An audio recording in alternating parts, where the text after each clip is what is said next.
بسم اللہ الرحمن الرحیم۔ بعض اوقات ایسا ہوتا ہے کہ ہمیں وہ شخص پسند آ جاتا ہے، لیکن بہت دعائیں کرنے کے باوجود، کوشش کے باوجود ہمیں وہ نہیں ملتا۔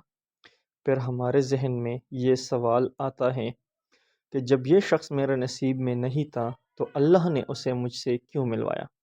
آج اس سوال کا جواب ہم قرآن اور حدیث کی روشنی میں سمجھنے کی کوشش کرتے ہیں کہ اللہ کسی کو ہمارے دل میں کیوں ڈالتا ہے جبکہ وہ ہمارے نصیب میں نہیں ہوتا۔ نمبر 1، تقدیر اور اللہ کی حکمت۔ اللہ تعالیٰ نے ہر چیز کو ایک خاص منصوبے اور حکمت کے مطابق پیدا کیا ہے، اور ہر چیز اس کے مقررہ کردہ وقت پر وقوع پذیر ہوتی ہے۔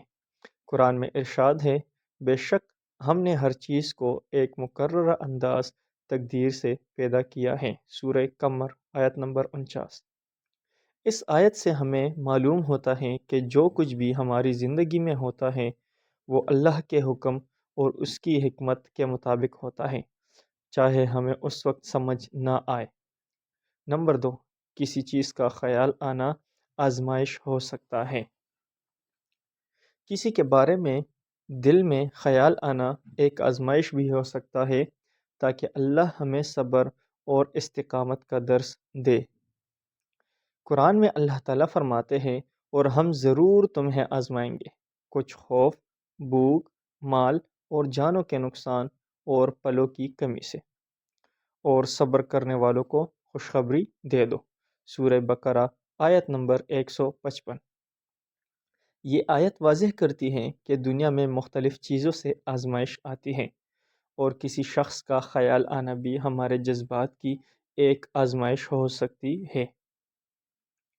نمبر 3، اللہ پر بھروسہ اور بہتر نصیب کی دعا۔ اگر کوئی شخص ہمارے نصیب میں نہیں تو اس کا مطلب یہ ہو سکتا ہے کہ اللہ نے ہمارے لیے کچھ اور بہتر رکھا ہے۔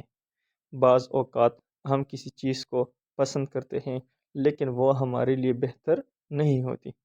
قرآن میں فرمایا گیا، اور ممکن ہے کہ تم کسی چیز کو ناپسند کرو حالانکہ وہ تمہارے لیے بہتر ہو، اور ممکن ہے کہ تم کسی چیز کو پسند کرو حالانکہ وہ تمہارے لیے بری ہو، اور اللہ جانتا ہے اور تم نہیں جانتے۔ سورہ بقرہ آیت نمبر 216۔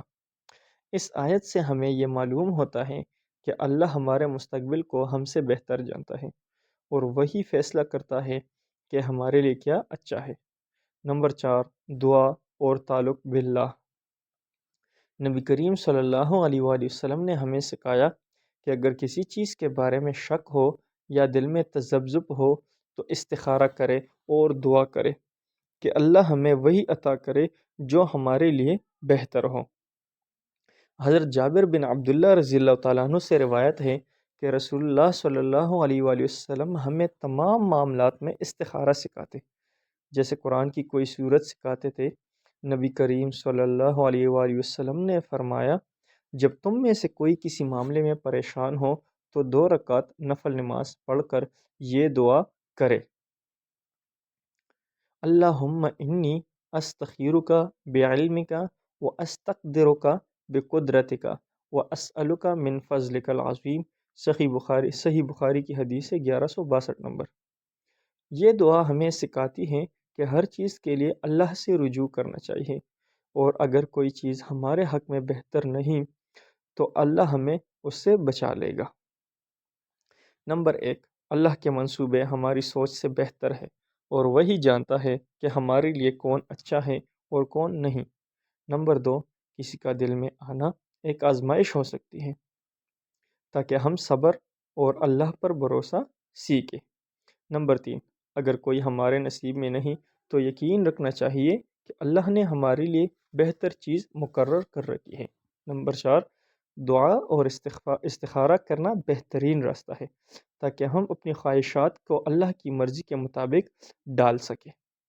لہٰذا اگر کوئی ہمارے نصیب میں نہیں تو اس میں اللہ کی کوئی بڑی حکمت ہے، اور ہمیں اللہ کی رضا پر راضی رہنا چاہیے۔ اگر آپ ہمارے چینل پر نئے ہیں تو ہمارے اس چینل کو ضرور سبسکرائب کریں، اور اپنے دوستوں کے ساتھ صدقہ جاریہ سمجھ کر شیئر کریں۔